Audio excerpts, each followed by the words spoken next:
My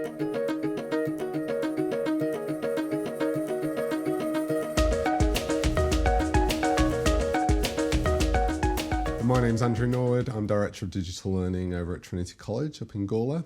Trinity College is a large organisation. 4 middle schools, senior school, we also have Montessori preschool as well. 3,800 students attend Trinity, so it's quite large, one of the largest in the Southern Hemisphere. So my role is, I pitch it as a bridge between the IT and the pedagogy. One of my roles is also as Head of Digital Technologies, the faculty, the learning area.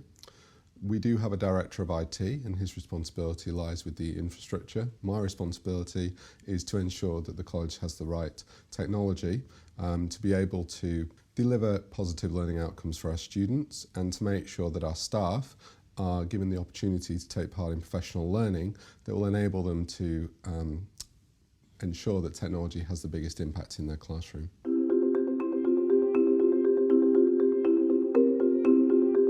So learning analytics for me is an opportunity for teachers to gain valuable insights into where their students are so that then they can make interventions and they can design learning that will be individualised for their particular cohort of students and enable them to flourish in the classroom. It's got so much potential in education, something that's not as leveraged as one would hope at the moment in that particular field.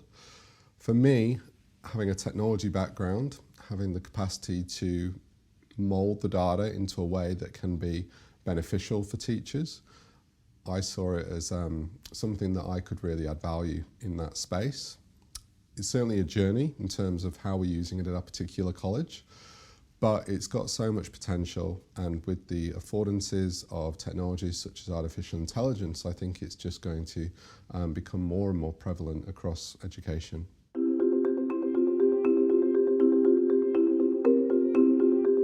So like many educational organisations, we do diagnostic testing of our students.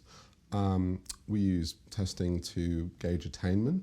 We're looking at shifting more towards a model of testing for assessing student progress. We're really interested in understanding the journey that our students are on and moving away from that kind of attainment assessment. So that's kind of our focus at the moment. We're looking into such applications as micro-credentialing, and we're currently developing some credentials and some badges for our students to celebrate their success in different ways. I'm really interested in understanding how some of the secondary data sources that we have can be used so that we're not adding workload to teachers, but we're able to visualize some of those attributes, dispositions of students for teachers so that then they can make informed decisions about the way that they design learning in their classrooms.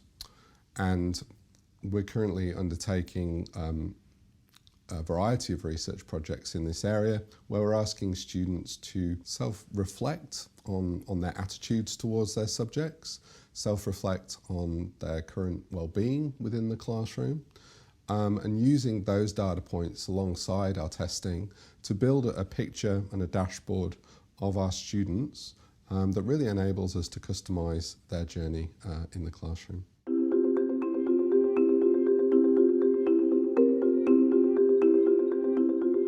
So I think technological capacity for schools to be able to generate this kind of data, mould this data, and to be able to visualise this data in a way that is meaningful to teachers. All too often we do testing for reporting purposes and we don't spend enough time looking at that data and thinking about what are the next steps, what interventions can we put in place, and it also almost becomes a bit tokenistic. And I think that's something that we need to change the culture in that space. I think we need to be spending a bit more time looking at what data we're collecting, how valuable that data is, maybe in terms of reducing the data as well. Are we collecting too much? And how can we actually use that to inform student progress?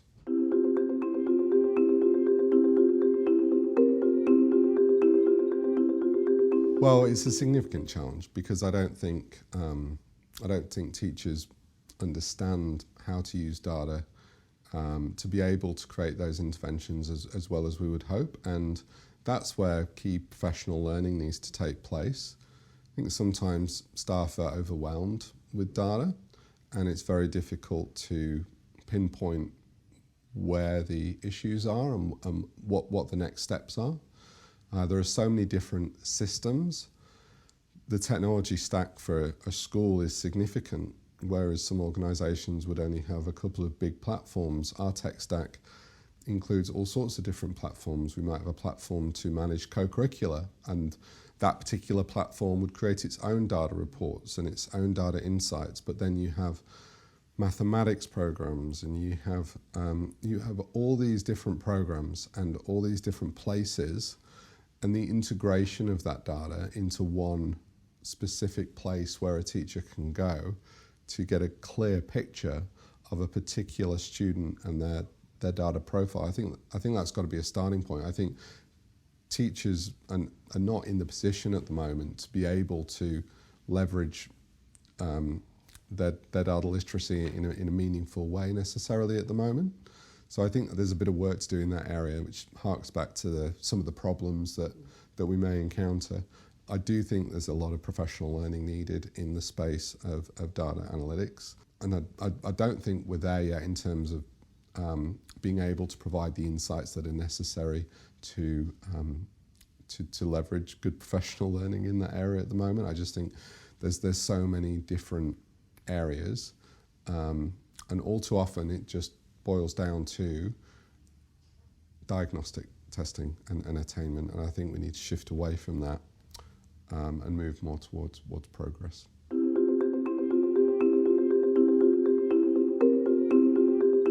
Well, I think we're still wrestling with these. Certainly in most recent times where we were learning online and we wanted to have a look at the impact of what we were doing, it almost became a bit more of an accountability measure. I think back to the LMS data and looking at engagement, not only for students, but looking at how well teachers were engaging in this space, because clearly the organisation needs some kind of visibility over the efficacy of what they're actually trying to achieve. But then you wrestle with, well, you don't want to become this big brother kind of scenario. And also, what's the validity of looking at how many times a student or a teacher, in fact, would access the LMS? When it's distance learning, it has more validity. But on a day-to-day basis, a student might be working solidly on a piece of work and be really engaged in a particular learning activity and not need to access the LMS. So if you're looking at simple interaction of data, that might not be a valid metric, but that's one area where I think it's important to get the balance right between having an inclination of what's happening across the organisation, but people, I wouldn't say we would be holding people accountable to that at this stage, because really the metrics that we have are very much around how many clicks, how many visits, and I'm not sure that we would be doing that. When it comes to other kinds of data, so when we're undertaking research projects with particular organisations, we have to think carefully about how we use the data that we collect.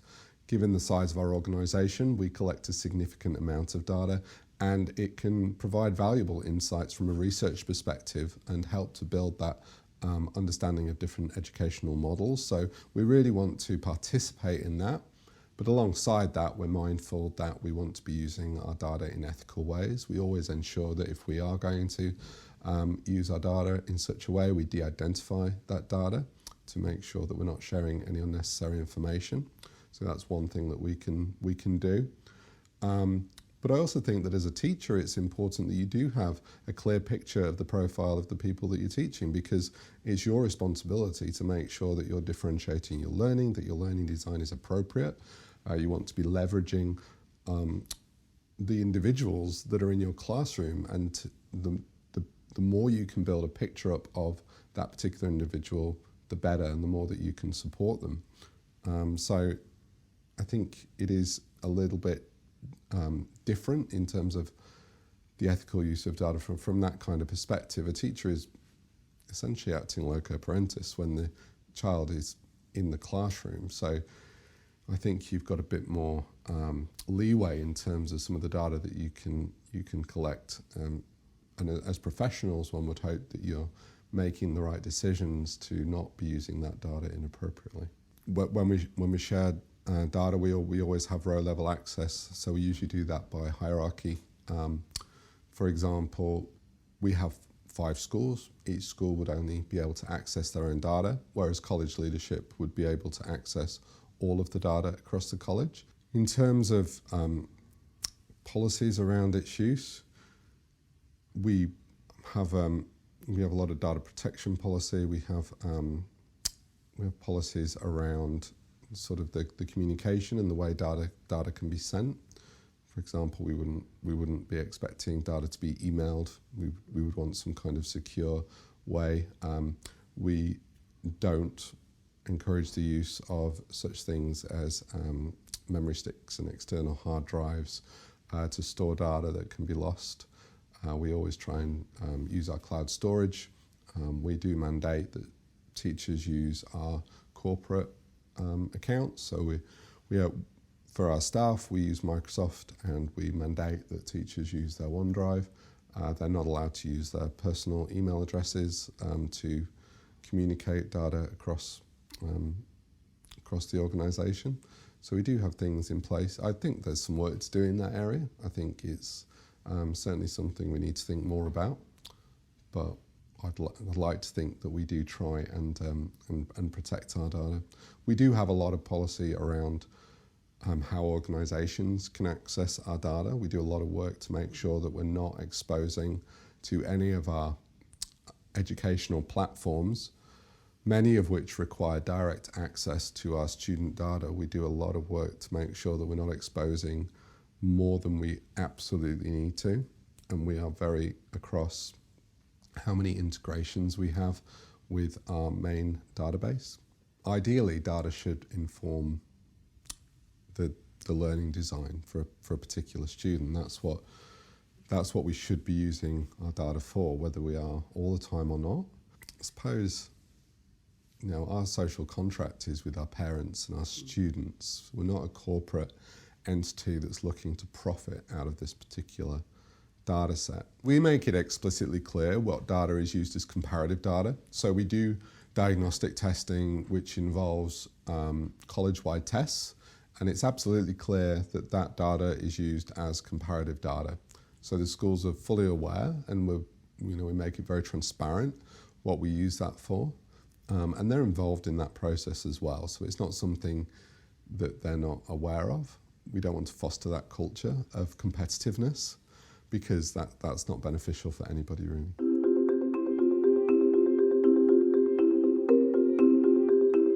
Probably have a clear idea about what you're trying to get out of it. Why are you getting involved in learning analytics? Are you curious about the way that it will have an impact on whatever role you're undertaking in a particular organisation? Because schools, there are many different roles and many different reasons as to why you would want to use data to help you in your particular role. I think it's really important to understand a bit about where the data comes from and make sure that it's valid data that you're using, and you're not. You've really got to know your data sets and where they come from. And it's certainly a journey. There's such a big field. I think you need to leverage all the context that you have to try and support you, because it can get really big really quickly. Something that might seem quite small, to be able to create something that's valid can be a lot of work. So something that you might think is maybe an hour's work can develop into days and days and days. So you need to be mindful of the time you need to commit and how that dedication of time may have an impact on your ability to do the rest of your role, because it can get very big very quickly. And if you become known for being able to do this stuff, all of a sudden people want to ask question after question. I suppose this gets back to the ethical use of data. if they see something, oh, wouldn't it be great if it could just show this? And I find that all the time. And because I myself at the organisation are known for being able to visualise this data, it can just become bigger and bigger and bigger. So I think you need to set yourself some parameters. You need to have a clear focus around why you're doing what you're doing, what you're doing, and how much time you want to spend.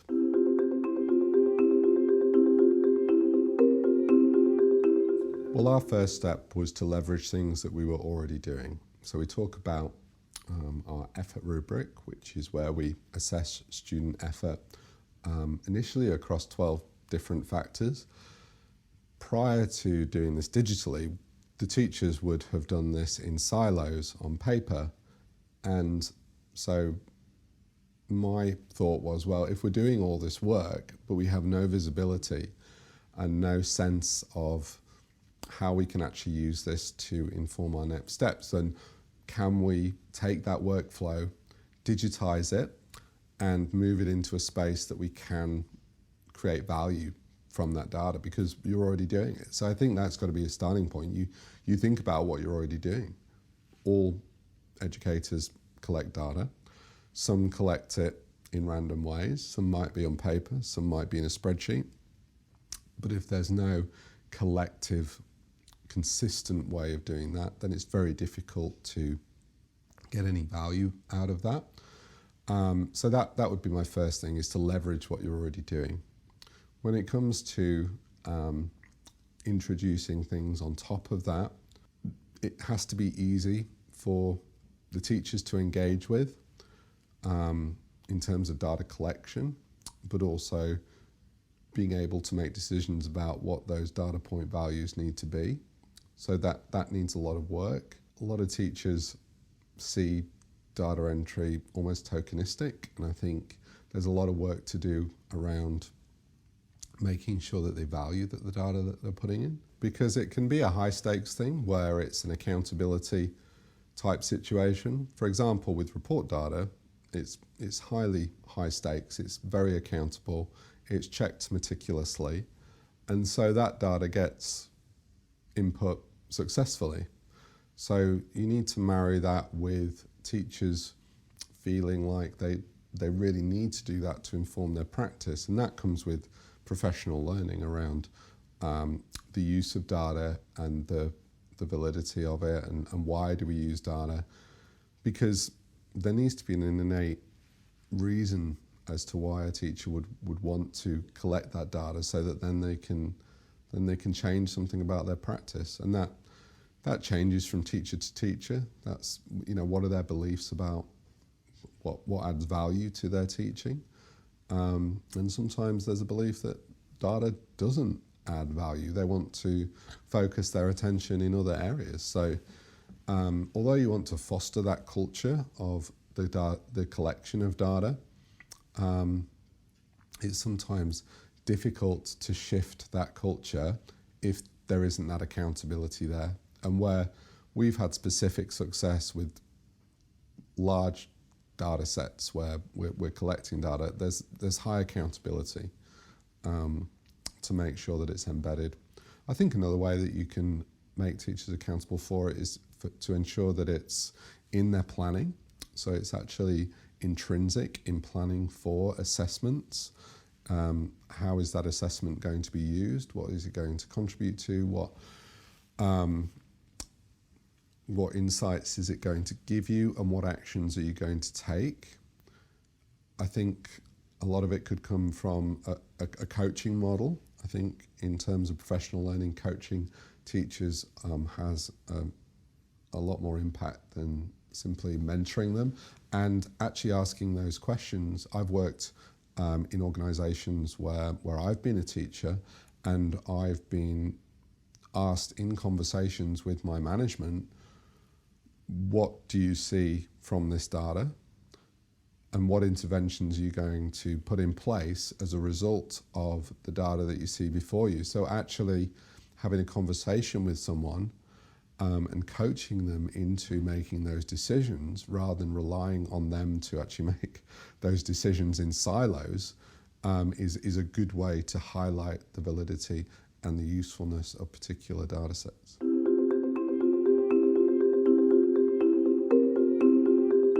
Well, a recent example, our senior school teachers were keen to look at their students from a wellbeing perspective. And so they were driving the conversation about what might a wellbeing dashboard look like for our students. So where they're driving the conversation and you're able to facilitate that conversation from both the technical and pedagogical perspective, then I think that has a lot more value because they're driving it. They're inherently more engaged in what they're doing. Whereas if it's more of a top-down, buying in a particular product and saying, okay, well now all this data's there, use it for what you will, I don't think that really doesn't add any particular value. But it gets back to that why. It's why do we actually need to be using learning analytics, and why do we need to be, what value does it have? You definitely need to involve your staff in the conversation. It can't be, here's a brand new product, and I've seen it many a time, here's a data set, enjoy. We did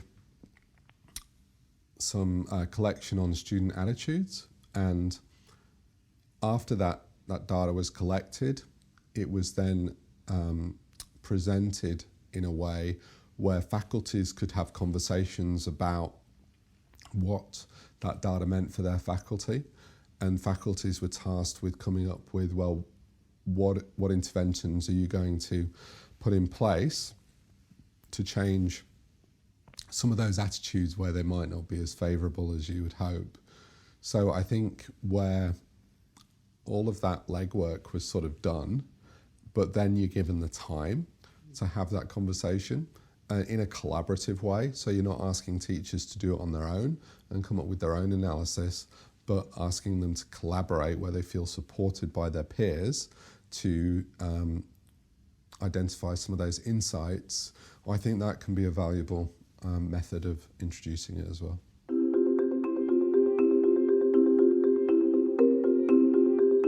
I think integration rather than all these analytics being in silos. I mentioned before about how schools have so many different platforms and all of them come with their own version of what analytics might look like. Always seems to be a selling point.